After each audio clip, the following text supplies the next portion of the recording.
Who dares challenge me? Barbarian!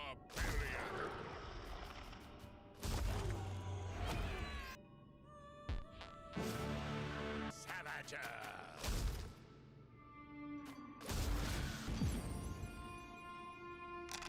4. Wizard! Druid!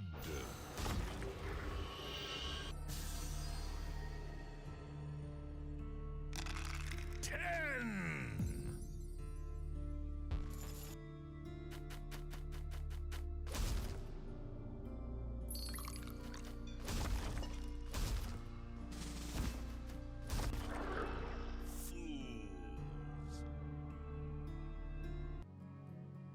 Hey folks, so this is me checking out Dark Quest 3, cool little roguelite / collector card / Dungeons Dragons on your PC via Steam. So you start off with some basic heroes, check out some of their stats. Let's speed this up. Okay, so every character comes with some basic skills. As you can see, one skill is automatically activated. The rest you can learn as you go along. Wizard is extremely powerful, well worth checking out to start with. Your Archer is another good one, but that 4th card, it says select up to 3 targets. Wrong, you must select exactly 3 targets, so that's a glitch.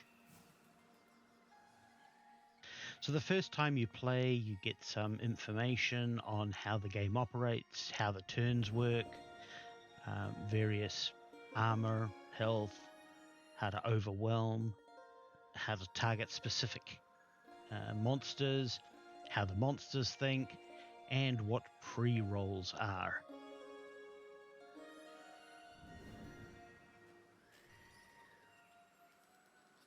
Now this is probably the most important one. That number in the top left is how much damage that card's going to do that round, and that is predetermined. So pay attention to that. There's no point attacking a monster that's got 5 shield if you're only doing 1 damage. And there's all sorts of blurb that gives you context to the game, etc. But to be honest, you can skip a lot of the lore and just enjoy the game. This is where you can power up and get yourself ready to go, and then out into combat. So various regions are themed. So this is the forest, so the monsters will be plants and animal based.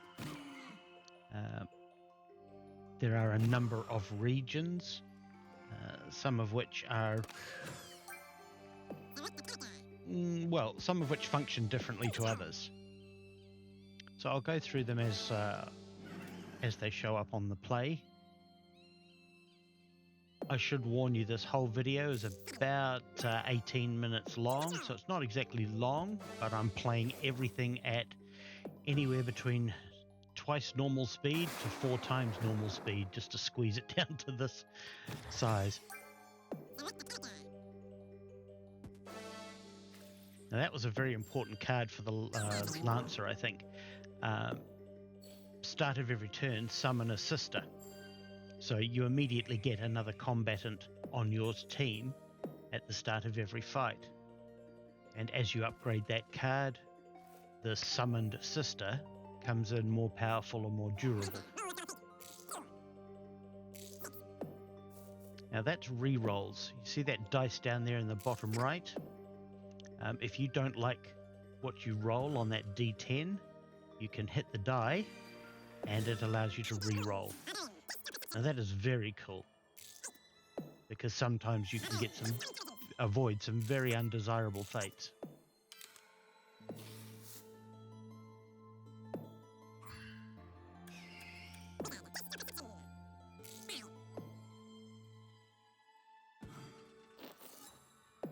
This is an unusual take on the genre of game, where you've got cards that you can collect, and well, you've got cards.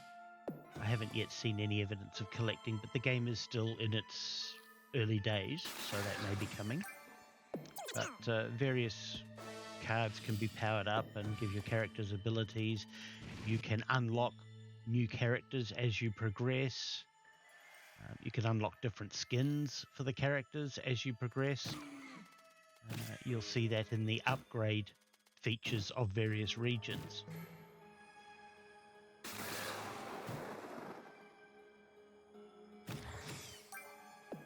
Right.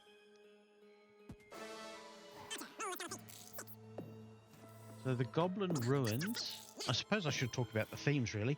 So the forest is basically your introductory.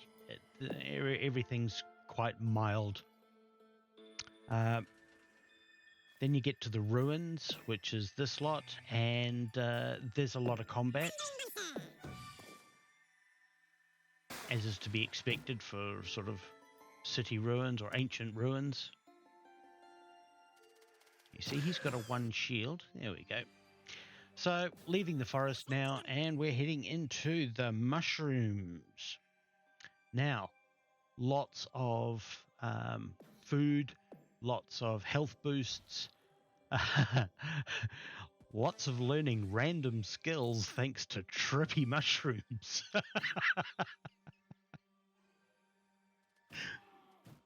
It's actually kind of cool how they've integrated that into the game.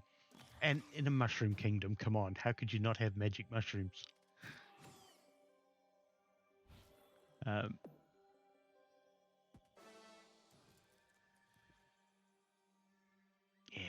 don't have enough gold or crystals.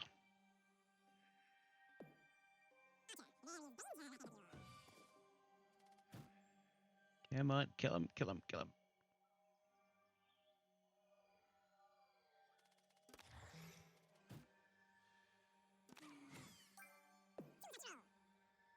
Yay!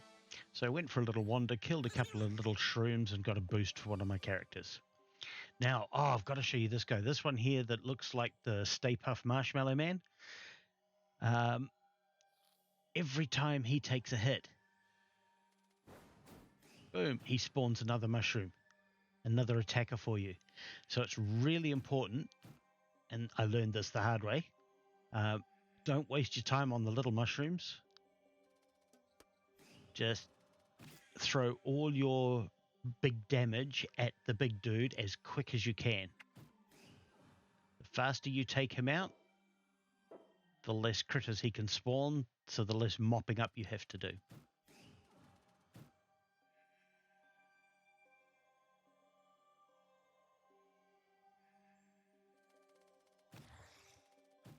Right, so now I've got rid of Spawn Daddy. Now we can start taking out the little portobellos. Yay! And I pick up a rune. The runes are quite cool. They give permanent abilities. So you know, the first death heals a character for points. At the beginning of a round, a random monster attacks another random monster. So you get your enemies fighting each other before you weigh in. So they're kind of handy, these runes. They're well worth fighting for. In the fire pits, there's a lot of traps. There's a lot of damage. This level is very, very, very hard on your characters. So, you know, it's a good idea to have a cleric of some variety in your party. It's kind of standard D&D tactics, really. You have a tank, you have a cleric, and you have a couple of ranged attacks. So your tank stands there and absorbs damage. Your cleric does pretty much nothing but throw healing at him, so he can soak it up and distract the monsters, while the range attacks stand back and boink, boink, boink, pink them off from the distance.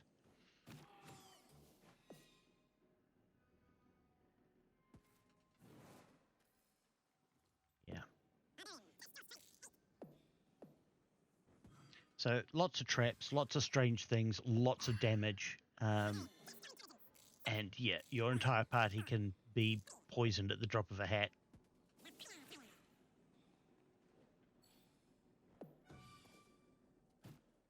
Now the fire giant is a nightmare, but you can get him. Unfortunately, I forgot at this point about the overwhelm feature, where if you get, see, he's a 3x3, so I need all 4 of my characters in contact with him, and if they are, everybody gets a boost. Oh, there you go. You just saw one of the enemies take out another one of the enemies thanks to a rune.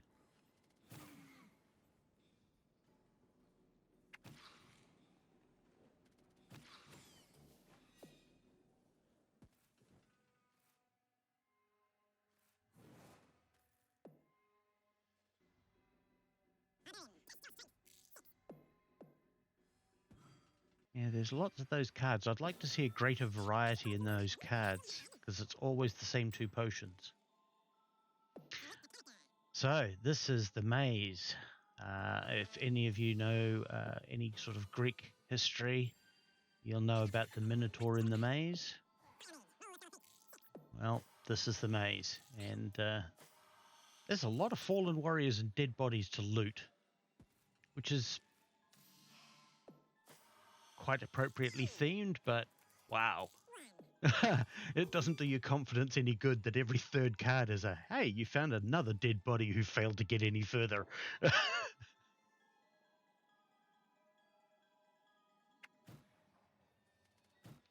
I should point out, or should reiterate the developers'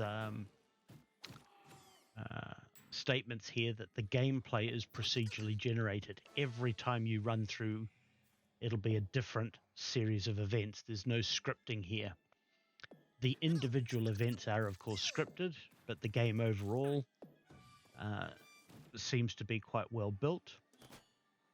The maps, of course, are not procedurally generated. They are predefined, as you can see.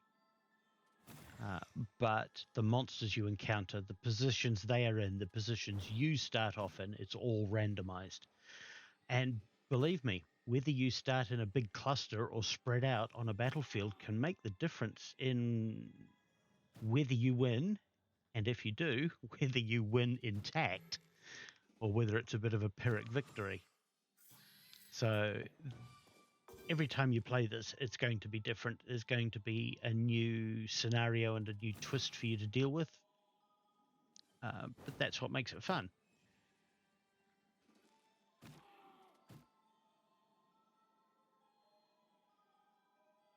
Now, if you have a look at that monster, you'll see there's 3 numbers there. And one of them just disappeared. So the gold outline is your physical damage resistance, your armor. The blue shield is a magical resistance aura. So how much shielding you can take from magic damage. And the bottom number in red is, of course, your hit points. So the magic users, the goldy shield makes no difference to them because they bypass it. But so magic user against a physical shield is a good combo, and vice versa. If somebody's only got magic shield, send your barbarian up into their face because they are susceptible to physical damage.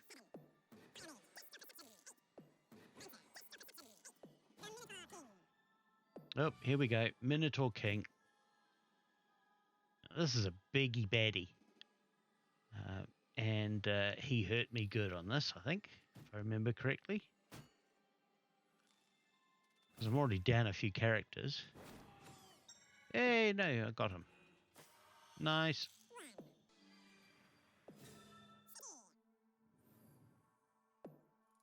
And we're in the city. Now, the big thing about the city is it's basically where you can earn and spend gold. Lots of gold.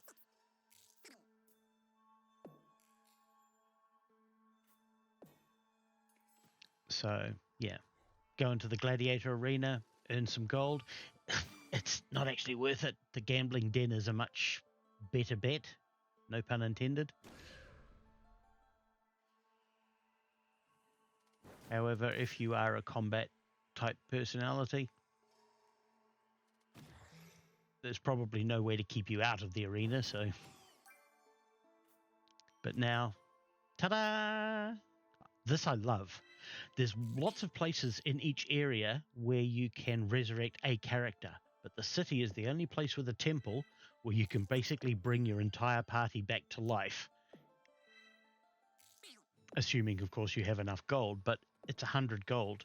It's not that hard. So, for some reason, when you get to the city, you're already targeted as bad news because the cops are on you from minute one. And that's not a biggie, but there's a lot of patrols, so you're going to be getting pinged regularly. I played this level a couple of times, and I think I worked it out to be about every 3.5 cards there's a patrol on average. Now, something happened when I was in the screen. I think it was because I used a potion, but whatever it is, now I can't click the deck anymore. I can click everything else, everything works, I can go back to the main menu, but I can't flip the next card. So it's time to go. Thanks for watching, folks. I really appreciate your support. Please hit that thumbs up like button and show me what you do and don't like. Give me a comment, tell me what you do and don't like so I can do better, and share it with your mates so they can give their feedback as well. Hitting that subscribe button will help me make this channel into something really worthwhile. This will be featured in the July issue of Say What magazine, free to download through the website from the 1st of July 2023. I also want to give a big shout out to the Patron Pack, the people who make all of this possible. Thank you to Jeremy, Alex, Michelle M, Shelley, Kathleen, Miriam, and Michelle H. Why not join the Patron Pack? For as little as $2 per month, you'll get your name in every video, in every issue, and there's access to perks and merch. Check it out, saywhat.nz/Patreon, or just go to the website and hit that orange Patron button up there in the left. Awesome. Have a great time, guys, and thank you again.